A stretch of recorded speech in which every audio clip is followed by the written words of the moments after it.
aides quelqu'un que tu dois prendre sa place. Ce n'est pas parce que tu interprètes le bégaiement de Moïse que tu deviens Moïse. Même si tu interprètes son bégaiement, c'est lui qui est mandaté pour recevoir les 10 commandements. Alléluia.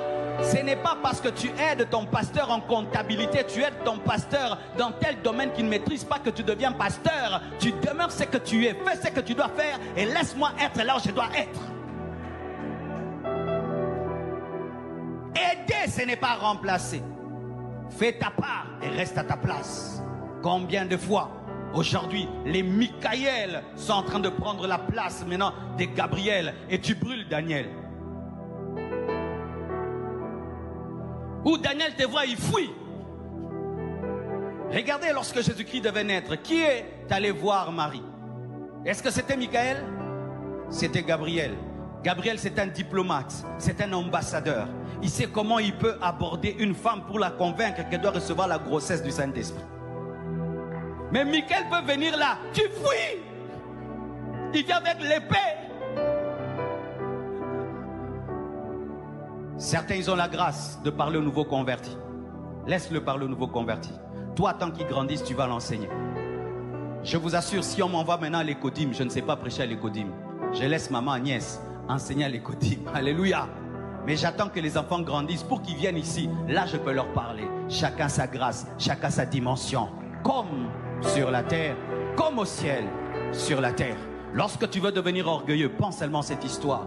Alléluia. Et parmi les serviteurs les plus fidèles, il y a les sentinelles. Et la Bible nous dit que l'ange de l'Éternel est la sentinelle de ceux qui craignent l'Éternel. Pourquoi? La fidélité. Alléluia.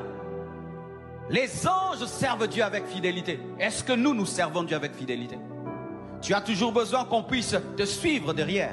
Tu as toujours besoin qu'on puisse te contrôler. Tu as toujours besoin qu'on puisse te pousser. Mais la Bible nous dit que l'ange de l'Éternel est une sentinelle. C'est-à-dire les travailleurs qui ne sont pas surveillés mais qui travaillent mieux que les autres. Est-ce que nous sommes fidèles? La volonté de Dieu est que lorsque un ange campe, que le chrétien aussi campe en prière. Tu comptes dans tes positions. Tu as fait un vœu à Dieu à 3 heures du matin d'être dans la prière et tu es dans la prière. De la même manière que les anges campent autour de ceux qui craignent Dieu parce qu'ils sont loyaux et sont fidèles à Dieu, toi aussi tu dois camper dans tes positions spirituelles parce que tu es fidèle. Il ne faut pas qu'un ange soit plus fidèle à Dieu que toi qui es l'Église, car l'Église est supérieure aux anges. Je répète, l'Église est supérieure aux anges. Les anges servent Dieu avec fidélité. Les anges servent Dieu sans rébellion. Il n'y aura jamais plus de rébellion. La première rébellion et la dernière. Lucifer s'est rébellé et il a pris le 1/3 des anges. Et plus jamais il n'y aura de rébellion. Mais il y a des rébellions dans les églises. Il y a des rébellions, des soulèvements dans les églises. Alors qu'il n'y aura plus jamais de soulèvement parmi les anges. Demande à Dieu de te donner un cœur sans rébellion. Demande à Dieu de te donner un cœur sans déloyauté dans le service. Que tu ne sois jamais déloyal à ton pasteur, à ton leader. Que jamais tu ne puisses faire mal au cœur des personnes qui t'ont formé, qui t'ont encadré. Que tu ne puisses jamais faire mal au cœur de l'Église. Que ta volonté soit faite sur la terre comme au ciel. Les anges vivent dans la sainteté. Les anges vivent dans la pureté. Les anges vivent dans la crainte de Dieu. Les anges veillent sur leur bouche. Les anges n'insultent pas, mais il y a des chrétiens qui insultent. Les anges disent Saint, Saint, Saint, Saint est l'Éternel. Et ils ne peuvent pas insulter. Car la bouche qui adore ne peut insulter. Ne peut être dans le mensonge. Est-ce que ta bouche est sanctifiée comme celle des anges? Dieu utilise ta bouche pour prêcher. Et Satan utilise cette même bouche pour mentir, pour insulter, pour dénigrer les gens, pour calomnier, vivre dans des colportages, la même bouche. Mais la bouche de Michaël ne servait qu'à adorer. Qu'à adorer. Et lorsqu'il a été poussé à insulter, il a refusé, il a dit que l'Éternel te réprime. Je ne peux pas t'insulter. Même si tu m'énerves, même si tu me mets en colère, même si toi tu m'insultes, je ne peux pas t'insulter. Mais combien de chrétiens disent, je l'ai insulté parce qu'il m'a insulté. Je l'ai injurié parce qu'il m'a injurié.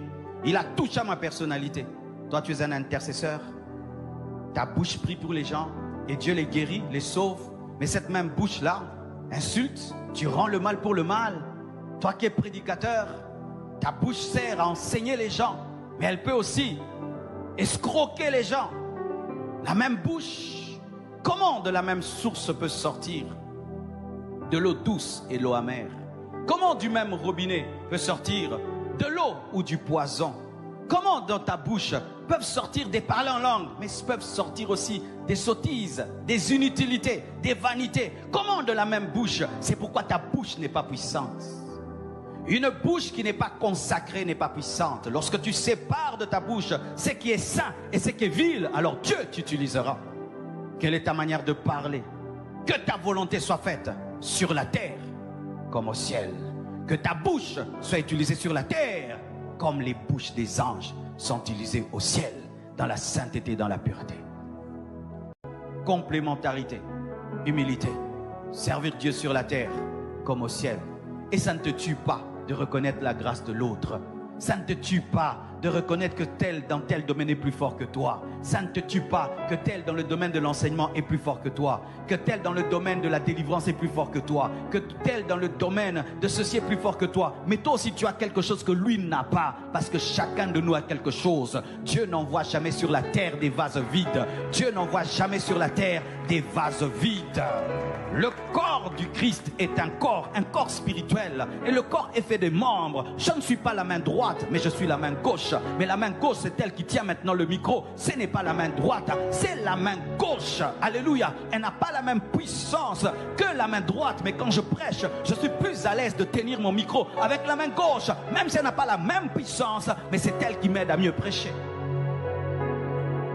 Tu n'as pas besoin de tout faire comme l'autre pour être utile. Tu dois rester dans ta particularité. Tu dois respecter ton couloir. J'aime l'athlétisme. Lorsqu'il commence à courir, chacun a son couloir. Va tout droit dans ton couloir. Si tu es apôtre, reste apôtre. Si tu es pasteur, demeure pasteur. Si tu es évangéliste, demeure évangéliste. Que chacun reste dans son rôle. Que le cœur demeure le cœur. Que les reins demeurent les reins. Le jour que les reins deviennent le cœur, tu meurs, même si c'est important.